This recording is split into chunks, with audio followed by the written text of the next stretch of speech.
Raj Pallikkara, media 1, Bahrain.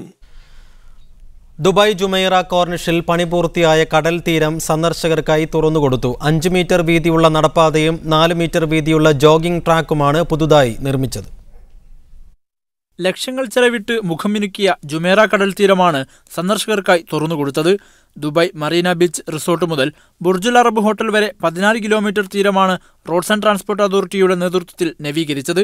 Dubai നിവാസികളുടെ സന്തോഷവും സംതൃപ്തിയും ഉറപ്പാക്കാനുള്ള UAE വൈസ് പ്രസിഡന്റും പ്രധാനമന്ത്രിയും ദുബായ് ഭരണാധികാരിയുമായ Sheikh Mohammed bin Rashid Al മക്തൂമിന്റെ നിർദ്ദേശമനുസരിച്ചാണ് RTA നവീകരണ പദ്ധതി ഏറ്റെടുത്തത്.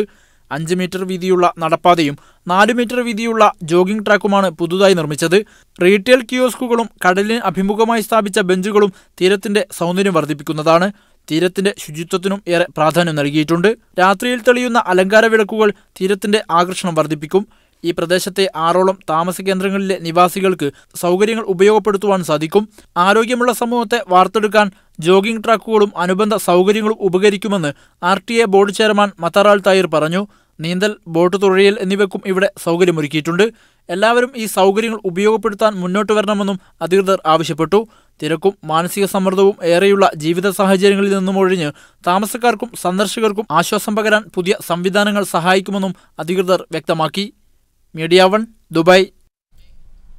അറേബ്യൻ ബിസിനസ് മാസിക ഗൾഫ് രാജ്യങ്ങളിലെ ഏറ്റവും സ്വാധീനമുള്ള ഇന്ത്യക്കാരുടെ പട്ടിക പുറത്തിറക്കി. ലിസ്റ്റിൽ ഇടം നേടിയവരിൽ 100ൽ 20 പേർ മലയാളികളാണ്. അറേബ്യൻ മാസിക പുറത്തിറക്കിയ ഗൾഫ് രാജ്യങ്ങളിലെ ഏറ്റവും സ്വാധീനമുള്ള ഇന്ത്യക്കാരുടെ പട്ടികയിൽ 1ാം സ്ഥാനത്ത് തുടർച്ചയായി 5ാം തവണയും Lulu group managing director MA Yusuf Ali ഇടം പിടിച്ചു. ഗൾഫ് രാജ്യങ്ങളിലെ ഭരണാധികാരികളുമായുള്ള വ്യക്തിപരമായ ബന്ധവും റീറ്റെയിൽ വ്യാപാര മേഖലയിലെ ശക്തമായ സാന്നിധ്യവുമാണ് തുടർച്ചയായ 5ാം തവണയും നേട്ടം യൂസുഫ് അലിയെ തേടിയെത്തിയത്. RP group of companies chairman Ravi പിള്ളയാണ് 2ാം സ്ഥാനത്തുള്ളത്. പ്രവാസി ബന്ധു വെൽഫെയർ ട്രസ്റ്റ് സ്ഥാപകൻ KV ഷംസുദ്ദീൻ 17ാം സ്ഥാനത്തും DM group chairman doctor Azad Moopen 22ാം സ്ഥാനത്തും life line hospital group managing director doctor Shamsheer Vayalil 30ാം സ്ഥാനവും പങ്കിട്ടു. ജോയ് ആൽക്കാസ്, ഫൈസൽ കൂട്ടിക്കോളൻ, BR ഷെട്ടി, സണ്ണി വർക്കി, CK മേനോൻ തുടങ്ങി 20 മലയാളികൾ 100ൽ ഇടം പിടിച്ചവരിലുണ്ട്. ഗൾഫ് രാജ്യങ്ങളിൽ മലയാളികൾക്കുള്ള സ്വാധീനമാണ് അറേബ്യൻ മാസികയുടെ റിപ്പോർട്ട് വരച്ചു കാണിക്കുന്നത്. Media 1, Dubai. കുവൈറ്റിൽ സ്വദേശി വീടുകളിലേക്ക് വേലക്കാരെ റിക്രൂട്ട് ചെയ്യുന്നതിന് മുൻപ് മാനസികാരോഗ്യം പരിശോധിക്കാൻ സംവിധാനമുണ്ടാക്കണമെന്ന് നിർദ്ദേശം. വേലക്കാരുടെ ഭാഗത്തു നിന്ന് സ്വദേശികൾക്കെതിരെ അതിക്രമങ്ങൾ വ്യാപകമാകുന്ന പശ്ചാത്തലത്തിലാണ് പാർലമെന്റ് അംഗം യക്കൂബ് സാനി ഇത്തരമൊരു നിർദ്ദേശം മുന്നോട്ട് വച്ചത്. വീട്ടുവേലക്കായി എത്തുന്നവർ ജോലിയിൽ പ്രവേശിക്കുന്നതിനു മുമ്പ് അവർക്ക് മാനസിക പ്രശ്നങ്ങളില്ലെന്ന് ഉറപ്പുവരുത്തണമെന്നും ഇതിനായി പ്രത്യേക പരിശോധനാ സംവിധാനം സർക്കാർ തലത്തിൽ ആരംഭിക്കണമെന്നുമാണ് നിർദ്ദേശം.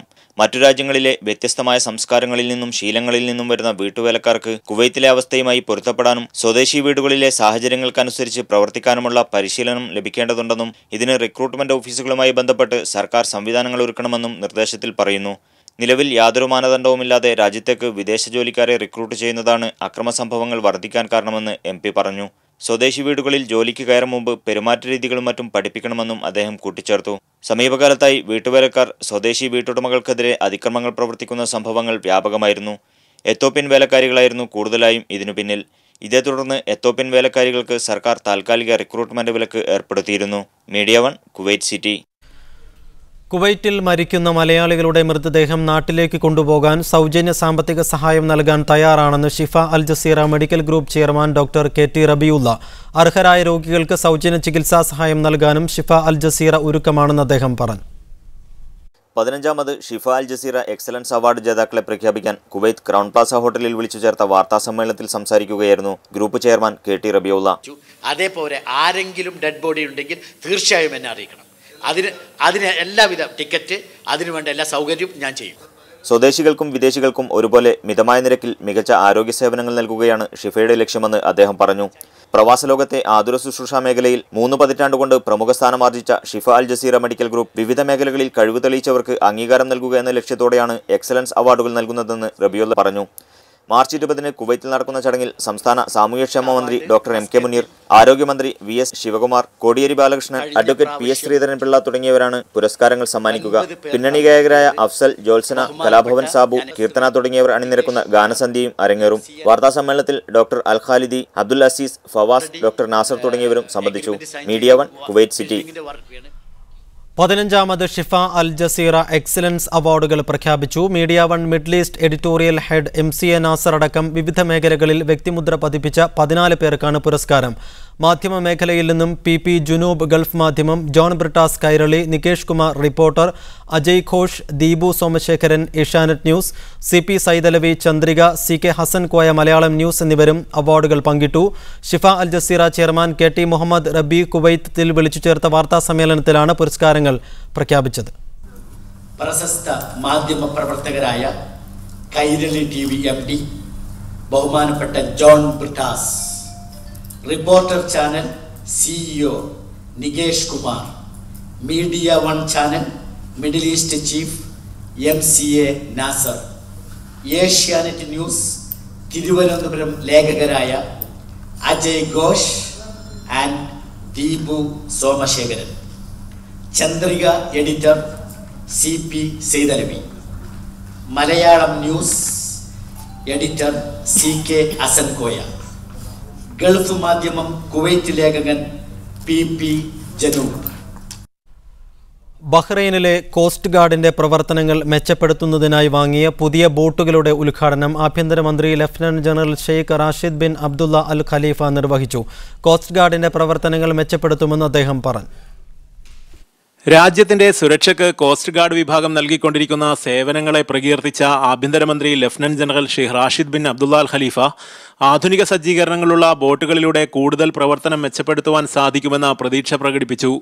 ബോട്ടുകളുടെ ഉദ്ഘാടനം നിർവഹിക്കുവാൻ മുഹറക്ക് കോസ്റ്റ് ഗാർഡ് ആസ്ഥാനത്തെത്തിയ ആഭ്യന്തരമന്ത്രിയെ public security brigadier Tariq Al Hassan, under secretary brigadier Khalid Salim Al Absi, coast guard commander എന്നിവർ ചേർന്ന് സ്വീകരിച്ചു. രാജ്യത്തിന്റെ സമുദ്രമേഖലയിൽ കാര്യക്ഷമവും കൃത്യവുമായ പ്രവർത്തനങ്ങൾ നടത്തുവാൻ സാധിക്കുന്നതിൽ അഭിമാനമുണ്ടെന്ന് കോസ്റ്റ് ഗാർഡ് കമാൻഡർ വ്യക്തമാക്കി. പുതിയ ബോട്ടുകൾ അനുവദിച്ചു തന്നതിന് മന്ത്രിക്ക് അദ്ദേഹം പ്രത്യേകം നന്ദി അറിയിച്ചു. സമുദ്ര സുരക്ഷ ഉറപ്പുവരുത്തുന്നതിനും കടലിൽ പോകുന്നവർക്ക് ആവശ്യമായ സുരക്ഷാ നിർദ്ദേശങ്ങൾ നൽകുന്നതിനും രക്ഷാപ്രവർത്തനങ്ങൾ നടത്തുന്നതിനും കോസ്റ്റ് ഗാർഡിന്റെ സേവനങ്ങൾ വിലമതിക്കാനാവാത്തതാണെന്ന് മന്ത്രി കൂട്ടിച്ചേർത്തു. Media one, Bahrain. കുവൈറ്റിൽ താമസ നിയമലംഘകരെ കണ്ടെത്തുന്നതിനായി പോലീസ് നടത്തിയ റെയ്ഡിൽ മതിയായ രേഖകളില്ലാത്ത 20 പേരെ കസ്റ്റഡിയിലെടുത്തു. ബുധനാഴ്ച വൈകുന്നേരത്തോടെയാണ് ഷർക്കിന്റെ വിവിധ ഭാഗങ്ങളിൽ റെയ്ഡ് നടന്നത്. ആഭ്യന്തര മന്ത്രാലയം, പാസ്പോർട്ട് പൗരത്വകാര്യ under secretary Mazin Al Jalrab, residential department director Ghazi Almia എന്നിവർ റെയ്ഡിന് നേതൃത്വം നൽകി. പിടിയിലായവരെ തുടർ നടപടികൾക്കായി പ്രത്യേക കേന്ദ്രത്തിലേക്ക് മാറ്റി. ഓരോ ഹിജർ വർഷവും വിശ്വാസികൾക്ക് നന്മയിലേക്കുള്ള പ്രയാണത്തിന്റെ ആവശ്യകതയാണ് ബോധ്യപ്പെടുത്തുന്നതെന്ന് പ്രമുഖ പണ്ഡിതൻ മുനീർ വരന്തരപ്പള്ളി അഭിപ്രായപ്പെട്ടു. ഹിജറയുടെ പാഠങ്ങൾ എന്ന വിഷയത്തിൽ ഒമാനിലെ ഇബ്രയിൽ സംഘടിപ്പിച്ച പരിപാടിയിൽ സംസാരിക്കുകയായിരുന്നു അദ്ദേഹം. ഇന്നത്തെ ത്യാഗങ്ങൾക്കും പ്രയാസങ്ങൾക്കും അപ്പുറത്ത് ശുഭകരമായ നാളെകൾ കാത്തിരിക്കുന്നു എന്ന പാഠമാണ് പ്രവാചകന്റെ ജീവിതത്തിലൂടെ ഹിജ്റ വിശ്വാസികൾക്ക് നൽകുന്നത്. അക്രമങ്ങൾ സഹിക്കാതെ മക്കയിലേക്ക് പലായനം ചെയ്ത മുഹമ്മദ് നബിക്കും അനുചരന്മാർക്കും പിന്നീട് ചരിത്രം കാത്തുവെച്ചത് ഭൂഖണ്ഡങ്ങളെയും അന്നത്തെ സാമ്രാജ്യങ്ങളെയും കീഴടക്കി വളരുന്ന ഇസ്ലാമിക ആദർശത്തിന്റെ വാർത്തകളായിരുന്നു. മദീനയിലെ ബഹുസ്വര സമൂഹത്തിൽ പ്രവാചകൻ മറ്റു മതവിശ്വാസികൾക്കൊപ്പം എങ്ങനെ സഹകരിച്ചു പ്രവർത്തിച്ചു എന്നതും ഹിജ്റ നൽകുന്ന വലിയ പാഠങ്ങളാണ്. ഒരു ബഹുസ്വര സമൂഹത്തിൽ ജീവിച്ചുകൊണ്ടിരിക്കുമ്പോൾ, ഒരുപാട് അന്യമതസ്ഥരായ ജനങ്ങൾ ജീവിച്ചുകൊണ്ടിരിക്കുമ്പോൾ നിങ്ങളോട് അനുകമ്പ പുലർത്തുന്ന, നിങ്ങളോട് അനുഭാവം പുലർത്തുന്ന, നിങ്ങൾക്ക് വേണ്ടി സഹായക സഹകരണങ്ങൾ ചെയ്യാൻ തയ്യാറുള്ള സമൂഹത്തിലെ ഏത് ജനവിഭാഗങ്ങളായാലും ഏത് മതവിഭാഗങ്ങളായാലും അവിടെ സഹായങ്ങൾ, അവിടെ അനുകമ്പകൾ, അവിടെ അനുഭാവങ്ങളെ സ്വീകരിച്ചുകൊണ്ട് മുന്നോട്ട് പോകേണ്ടുന്ന ജനതയാണ് നിങ്ങൾ എന്ന. മക്കയിൽ നിന്നെത്തിയ മുഹാജിറുകളും മദീനയിലെ അൻസാറുകളും തമ്മിലുണ്ടായിരുന്ന സാഹോദര്യവും സഹവർത്തിത്വവും തമ്മിലടിക്കുന്ന ആധുനിക മുസ്ലിം സമൂഹം പാഠമാക്കണമെന്നും മുനീർ വരന്തരപ്പള്ളി പറഞ്ഞു. കേരള ഇസ്ലാമിക് അസോസിയേഷൻ ഇബ്ര അലായ മസ്ജിദിൽ സംഘടിപ്പിച്ച പരിപാടിയിൽ OK അലി സ്വാഗതവും റിയാസ് നന്ദിയും പറഞ്ഞു. Media one, ഇബ്ര. ദുബായിൽ വാഹനമോടിക്കുന്നവരെ നിരീക്ഷിക്കാൻ ഗൂഗിൾ ഗ്ലാസുമായി ദുബായ് പോലീസ് രംഗത്ത്. ഏറ്റവും പുതിയ ഉപകരണമായ ഗൂഗിൾ ഗ്ലാസ് വഴി ഗതാഗത നിയമലംഘനങ്ങൾ കണ്ടെത്തുന്ന പദ്ധതിക്ക് ദുബായ് പോലീസ് തുടക്കം കുറിച്ചു. നിയമലംഘനങ്ങളും വാഹനാപകടങ്ങളും കുറയ്ക്കുന്നതിന്റെ ഭാഗമായാണ് ദുബായ് പോലീസ് ആധുനിക സാങ്കേതിക വിദ്യ ഉപയോഗപ്പെടുത്തുന്നത്. അത്യാധുനിക ക്യാമറ ഘടിപ്പിച്ച സ്മാർട്ട് ഗ്ലാസുകൾ പോലീസ് ഓപ്പറേഷൻസ് റൂമുമായി നേരിട്ട് ബന്ധിപ്പിച്ചിരിക്കുകയാണ്. നിയമലംഘനങ്ങളുടെ ദൃശ്യങ്ങൾ പകർത്തി എത്രയും വേഗം ഓപ്പറേഷൻസ് റൂമിലെത്തിക്കാൻ ഇതുവഴി സാധിക്കും. ചെറുതും വലുതുമായ അപകട ദൃശ്യങ്ങൾ പകർത്താനും ഗൂഗിൾ ഗ്ലാസിൽ സൗകര്യമുണ്ട്. ഗൂഗിൾ ഗ്ലാസ് ഉപയോഗിക്കുന്ന പൊതുജനങ്ങൾക്ക് നിയമലംഘനങ്ങൾ പോലീസിനെ അറിയിക്കാൻ സൗകര്യം നൽകുന്ന VR All പോലീസ് എന്ന ആപ്ലിക്കേഷൻ പോലീസ് നേരത്തെ പുറത്തിറക്കിയിരുന്നു. ദുബായ് റാക്ക് ഇന്ത്യൻ അസോസിയേഷൻ തെരഞ്ഞെടുപ്പിൽ ഭരണസമിതി പാനലിൽ മത്സരിച്ച എല്ലാ സ്ഥാനാർത്ഥികളും വിജയിച്ചു. ഡോക്ടർ റജി ജേക്കബാണ് പ്രസിഡന്റ്, ഭാർഗവൻ ഗോപകുമാർ ജനറൽ സെക്രട്ടറിയായും ഭാസ്കരൻ നായർ മധു ട്രഷററായും തെരഞ്ഞെടുക്കപ്പെട്ടു.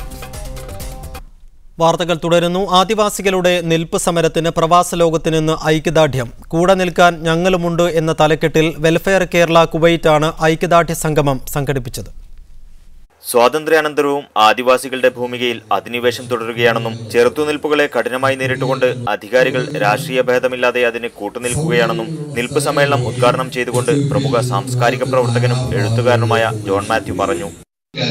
അവർക്ക് ശക്തി കിട്ടട്ടെ എന്ന് ആശംസിച്ചുകൊണ്ട് ഈ സമ്മേളനം വിനയപൂർവ്വം ഉദ്ഘാടനം ചെയ്തു. ആദിവാസികളോട് നീതി കാണിക്കുന്നതിൽ കേരളത്തിലെ മാറി മാറി ഭരിച്ച സർക്കാരുകൾ ഒരുപോലെ പരാജയപ്പെട്ടുവെന്ന് welfare Kerala Kuwait president Anwar Sayyid അഭിപ്രായപ്പെട്ടു. അബ്ബാസിയ കമ്മ്യൂണിറ്റി ഹാളിൽ നടന്ന സംഗമത്തിൽ കൈക്കുഞ്ഞുങ്ങളുമായെത്തിയ സ്ത്രീകളടക്കം നിരവധി പ്രവാസികൾ നിൽപ്പ് സമരത്തിന് ഐക്യദാർഢ്യം പ്രഖ്യാപിച്ചു. കുടിയേറ്റക്കാരും കയ്യേറ്റക്കാരും കൈവശപ്പെടുത്തിയ ആദിവാസികളുടെ ഭൂമി അവർക്ക് തന്നെ തിരിച്ചു നൽകണമെന്നും കേരള സർക്കാർ പാസാക്കിയ പട്ടികവർഗ നിയമവും ആദിവാസികളുമായുള്ള കരാറുകളും ഇരു സർക്കാരുകളും ഒരുപോലെ നടപ്പാക്കാതിരിക്കുന്നത് കേരള സമൂഹത്തിന് ചേർന്നതല്ലെന്നും യോഗം ചൂണ്ടിക്കാട്ടി. സാമൂഹികം കൺവീനർ മുജീബുള്ള KV സ്വാഗതവും welfare Kerala Kuwait general secretary Krishnadas നന്ദിയും പറഞ്ഞു. Muneer Ahmed, media 1 Kuwait City. Indian എംബസിക്ക് കീഴിൽ പ്രവർത്തിക്കുന്ന സന്നദ്ധ സേവന വിഭാഗമായ ICBF-ന്റെ പ്രസിഡന്റായി അരവിന്ദ് പാട്ടീൽ തെരഞ്ഞെടുക്കപ്പെട്ടു. ആകെ പോൾ ചെയ്ത 388 വോട്ടുകളിൽ 192 വോട്ട് നേടിയാണ് നിലവിലുള്ള ജനറൽ സെക്രട്ടറിയായ അരവിന്ദ് പാട്ടീൽ തെരഞ്ഞെടുക്കപ്പെട്ടത്. ICC മുൻ ജനറൽ സെക്രട്ടറിയും ഇപ്പോൾ ICBF അംഗവുമായ ഹബീബുൻ നബിക്ക് 107 വോട്ടുകൾ ലഭിച്ചു. 6 വോട്ടുകൾ അസാധുവായി. മുൻ വർഷങ്ങളിൽ നിന്ന് വ്യത്യസ്തമായി ഇലക്ട്രോണിക് വോട്ടിംഗ് മെഷീൻ ഉപയോഗിച്ചായിരുന്നു തെരഞ്ഞെടുപ്പ്. വൈകുന്നേരം 6 മണി മുതൽ രാത്രി 9 മണി വരെ ICC അശോക ഹാളിൽ നടന്ന തെരഞ്ഞെടുപ്പ് ഫലം 10 മണിക്കാണ് പ്രഖ്യാപിച്ചത്. ജമ്മു കശ്മീർ പ്രളയബാധിതരെ സഹായിക്കാനുള്ള സർക്കാർ ദുരിതാശ്വാസ ഫണ്ടിലേക്ക് കുവൈത്തിലെ ഇന്ത്യൻ കമ്മ്യൂണിറ്റി സ്കൂൾ 3 ലക്ഷം രൂപ കൈമാറി. സർക്കാരിന് വേണ്ടി Indian ambassador Sunil Jain cheque സ്വീകരിച്ചു. ഇന്ത്യൻ എംബസിയിൽ നടന്ന ചടങ്ങിൽ board of trustees vice chairman Bobby Mathew, secretary Vijayan Karayil, senior school principal B Binumon എന്നിവർ സംബന്ധിച്ചു. ദോഹ ഫിലിം ഇൻസ്റ്റിറ്റ്യൂട്ട് 2013 സാമ്പത്തിക സഹായം ചെയ്ത 4 സിനിമകൾക്ക് ഓസ്കാർ അവാർഡിനായുള്ള നോമിനേഷൻ ലഭിച്ചു. വിദേശ ഭാഷാ ഇനത്തിലാണ് ഈ സിനിമകൾ ഓസ്കാറിനായി എത്തുന്നത്. അറബ് ലോകത്തിന്റെ ശബ്ദം പുറം ലോകത്തെത്തിക്കുക എന്ന ലക്ഷ്യത്തോടെ 2010 ദോഹ ഫിലിം ഇൻസ്റ്റിറ്റ്യൂട്ട് സിനിമാ നിർമ്മാണത്തിനായി ഗ്രാന്റ് നൽകി തുടങ്ങിയത്. അമീൻ ദോറ സംവിധാനം ചെയ്ത ലബനീസ് ചിത്രം ഖാദി, പനാമയിൽ നിന്നുള്ള അബനീർ ബനയും സംവിധാനം ചെയ്ത ഇൻവേഷൻ, അബ്ദുറഹ്മാൻ സിസാക്കോയുടെ മൗറീഷ്യൻ ചിത്രം തിംബുക്തു, ഫലസ്തീനിയൻ സംവിധായിക നജുവ നജാറിന്റെ ഐസ് ഓഫ് എ തീഫ് എന്നിവയാണ് ദോഹ ഫിലിം ഇൻസ്റ്റിറ്റ്യൂട്ടിന്റെ സഹായത്തോടെ നിർമ്മിക്കപ്പെട്ട ചിത്രങ്ങൾ. വിദേശ ഭാഷാ ഇനത്തിലാണ് ഇവ ഓസ്കാറിനെത്തുന്നത്. ഇതിനകം 180ഓളം ചിത്രങ്ങൾക്ക് സഹായം ലഭിച്ചു. മറ്റു രാജ്യങ്ങളിൽ നിന്നുള്ള സിനിമകൾക്കും സാമ്പത്തിക സഹായം ലഭിക്കുന്നുണ്ട്.